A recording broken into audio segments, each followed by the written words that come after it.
I never thought a simple family BBQ would expose years of hidden abuse, but looking back, all the signs were there. I just didn't want to see them. My name is Emma, and my 5-year-old daughter, Lily, is the light of my life. My husband, Mark, and I adopted her when she was just 6 months old, after years of struggling with infertility. From the moment we brought her home, she filled our world with laughter and joy. Mark's family welcomed Lily with open arms. Well, most of them did. His parents doted on their first grandchild, and his younger brother, Tom, was always ready for a game of peekaboo. But his sister, Andrea, that was a different story. From the beginning, Andrea made it clear she didn't approve of adoption. How can you be sure about her background? She asked during that first family dinner, eyeing Lily like she was examining a questionable piece of fruit. You don't know what kind of problems might show up later. I should have seen it then, should have recognized the contempt in her voice. But I was so desperate for family harmony that I brushed it off as ignorance, believing she'd come around once she got to know Lily. Over the years, the little incidents piled up. Andrea would accidentally knock over Lily's juice cup at family dinners, claiming our daughter was too clumsy. She'd make snide comments about Lily's clothes being second-hand looking, even though they were brand new. During family photos, she'd always position herself as far from Lily as possible. She's just particular about her things, Mark would say, defending his sister. You know how Andrea is with her designer clothes and perfect house. But it was more than that. I noticed how she gripped Lily's arm too tightly when leading her away from the other children at family gatherings. How she'd forget to include Lily in the cousin gift exchange at Christmas. How she'd praise her own children endlessly while ignoring or criticizing everything Lily did.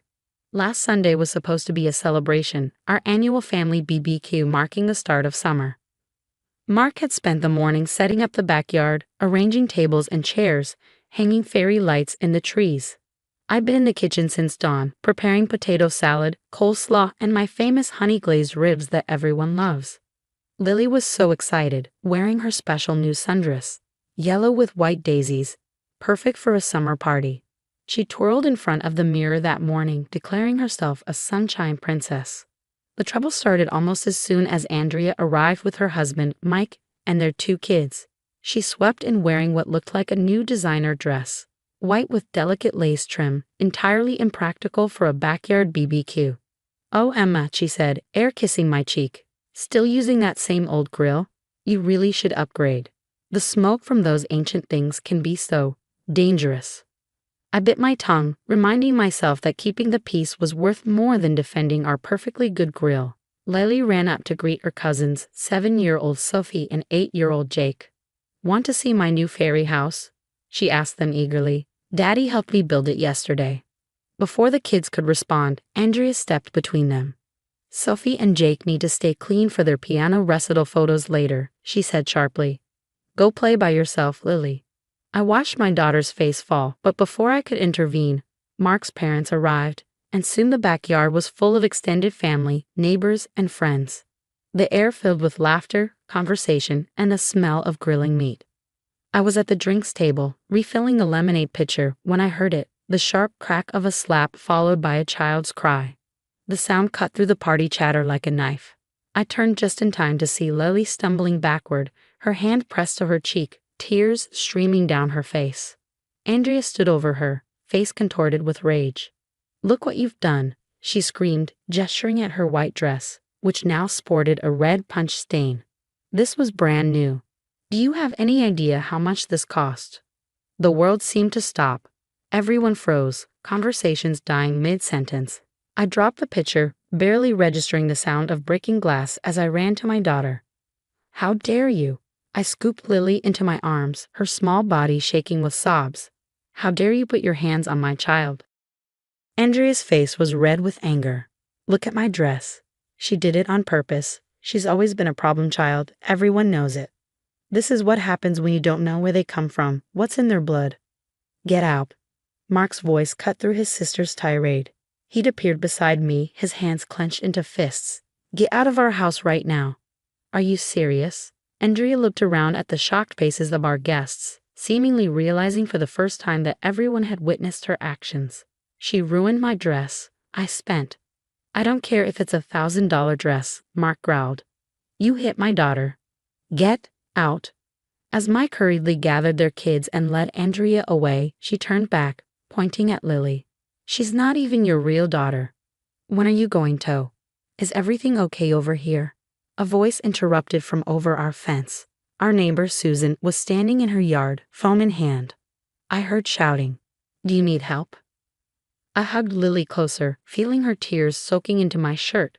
We're fine, I started to say, but Susan's next words changed everything. Because I have cameras set up for our pool area, she said, her voice careful and deliberate. They cover part of your yard too, and this isn't the first time I've seen something like this happen. I felt Mark stiffen beside me. What do you mean, not the first time? Susan looked at Andrea, who had frozen halfway to her car. I have footage from other gatherings, she said quietly. I never knew quite how to bring it up, but after seeing this, she held up her phone. Would you like to see what else my cameras have captured? The next few hours were a blur. After the party guests left, Susan invited us to her house to view the footage. I sat on her couch, Lily asleep in my arms, exhausted from crying. Mark paced behind us while Susan connected her phone to the TV. I installed these cameras last summer after some neighborhood vandalism, she explained, pulling up a folder of videos. They're motion activated and have excellent night vision. I never intended to. Well, here's what I found. The first clip was from Easter Sunday. We'd hosted an ACON in our backyard, and the camera caught Andrea cornering Lily behind our garden shed. There was no audio, but we could clearly see Andrea grabbing Lily's arm, shaking her violently while pointing at something on the ground. My daughter's face was twisted in fear. That was when Lily said she couldn't find any eggs, Mark whispered, his voice hollow. Andrea told us she was just helping her look. Susan played clip after clip, Andrea pushing Lily away from the other children at our Memorial Day cookout, Andrea deliberately tripping Lily as she ran past during a game of tag, Andrea pinching Lily's arm when she thought no one was watching during our 4th of July celebration. The most recent footage was from just 2 weeks ago, during a casual Sunday dinner. The camera caught Andrea following Lily to our backyard playhouse. She grabbed my daughter's favorite doll, held it over the trash can, and made Lily beg for it back. Stop, I choked out, unable to watch anymore. Please just stop. Mark had stopped pacing. He stood frozen, staring at the screen, his face ashen. How did we not see this? He whispered. How did we let this happen to our little girl? Children often don't tell, Susan said gently. She was a retired school counselor, I remembered. They blame themselves, or they're afraid of causing trouble. And abusers are very good at hiding their behavior. I'm calling the police, Mark declared, pulling out his phone. Wait, Susan held up a hand. Before you do that, there's something else you should see. She pulled up one final video, this one from her front yard camera. It showed Andrea standing in Susan's driveway late one night, peering into her car windows with a flashlight. This was 3 days after I first noticed her behavior with Lily, Susan explained. I think she saw my cameras and was trying to figure out if they were recording. That's why she was so angry today, I realized. She knew she might be caught on camera, but she lost control anyway. Mark was already dialing. Within an hour, 2 police officers were sitting in Susan's living room, reviewing the footage and taking statements. They were particularly interested in the video of Andrea searching Susan's car. That could be attempted breaking and entering, one officer explained. Combined with the evidence of child abuse, we have enough to press charges if you want to pursue that route. I looked at Lily, still sleeping in my arms, her cheek slightly red where Andrea had slapped her. Yes, I said firmly, we want to press charges. The next few days were chaos. Andrea was arrested and released on bail. Mark's parents were devastated, torn between their 2 children. Mike, Andrea's husband, came to see us, looking shell-shocked. I had no idea, he kept saying. She was always so careful when I was around. But looking back, there were signs. The way Lily would hide behind you when we visited. How she never wanted to be alone with Andrea. The truth, once exposed, seemed to unlock other memories. Mark's mother remembered Andrea jokingly saying she hoped Lily would be sent back to her real family. His father recalled Andrea insisting that adopted children were prone to violence and needed to be kept in line. She needs help, Mike admitted. Professional help. I've taken the kids to my sister's house for now. I can't risk her behavior escalating with them. A week after the BBQ, We sat down with a family therapist who specialized in childhood trauma. Lily was remarkably resilient, she told us, but would need support processing what had happened. The most important thing is that she knows she's safe now, the therapist explained. That she did nothing wrong, and that you believe her and will protect her. We also learned why Lily had never told us about Andrea's abuse. Bad auntie said you'd send me away if I was bad, she whispered during one session. She said that's what happens to adopted kids who make trouble. My heart broke all over again. Mark had to leave the room, and I heard him punching the wall in the hallway. 3 months have passed since that fateful BBQ, and our lives have changed in ways I never could have imagined.